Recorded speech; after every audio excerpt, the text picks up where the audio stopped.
I'm back again with Carol Crowe, one of the other co-authors of our book, Anahario Saves the Beaver. Carol, what are we going to talk about today? And we have so many topics to talk about, but you remember the time when we were writing the book and I had this little flash that we had to kill versus harvest? Do I remember that? Because the book was in the line to be printed, and we were trying to get the book published in time for the summer market. But also, uh, we've learned so much, both of us, all of us on this journey from each other. But George and I have learned so much from you. And this was one of the big learnings that I had. So Well, thanks. go ahead and teach. Thanks, Anne.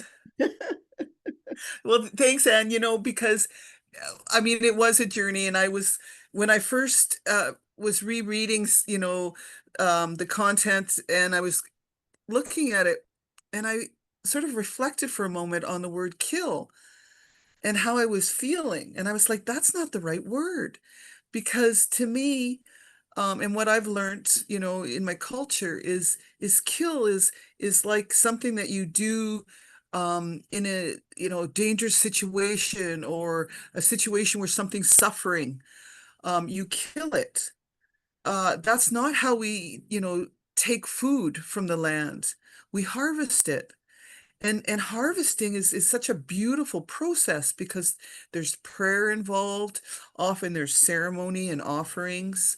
There's the way that the animal is processed and cared for after it's been killed. So there's a whole journey of really honoring the spirit of that animal before, it is consumed. So that there's that, understanding when you harvest something, say it's a moose, that you're thanking that moose spirit. You're thanking it for, giving its life to you so that you can eat. Where when we kill something, we're just ending its life, unfortunately. It might be something like I come across a deer that's been hit, and it's, maybe still alive, and it has to be killed because it's just not going to survive. That's not a harvest. That's not a, um, it's not the way that we plan it out when we want to take something from the land. And I think that was a really significant realization that we really worked through together. And oh, definitely. And um, it brought up a whole reverence for life and connection with life that I hadn't really uh, been aware of in my culture.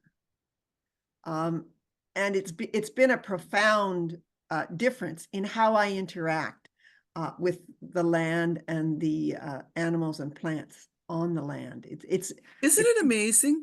it's moving more into a relationship, and a deeper relationship, which is what Anahario did throughout her life.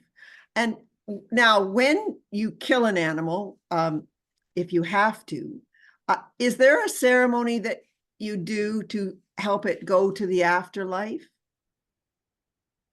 Um, there might be. That's not something that I'm quite sure on. Something that we could ask, and definitely ask an The elder. elder. I wouldn't Yeah. want to make the mistake to say. But I do, like, I do know more around the harvesting. And I you want to share one other learning that I've learned about harvesting through my life. And because a lot of our culture, some of it we've lost. Only certain knowledge holders might have it, and it doesn't always get to everyone in terms of those learnings. And we used to sing, to the plants, to the animals during a harvest. There were songs, specific songs. So when I think about the deep relationship as humans we had with the environment at one point, and all of us, it's really profound that we've lost that relationship. And I really think we need it back. And I bet you there's some kids that are potentially watching this that already have relationships like that. They already know that tree or that plant out there. And all of them have a relationship, whatever it is. They just have to recognize it. But one thing they can do is go out and make friends with a plant or an animal and sing to it. Easy thing to do. And it Yes. seems to me, Carol, that the more we go into this, the more we learn, but the more questions we have. And we're going to do more videos, and we'll explore the questions we brought up here and go deeper into relationships with the land, which I think is That's right. so. And, recognizing there are relatives. They are just as much as our parents and our ancestors. They are a part of us. That is a good place to leave. And we will be coming back to that again and again.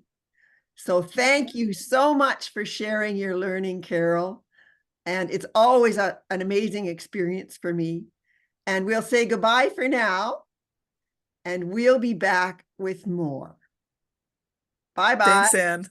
Take care, everybody.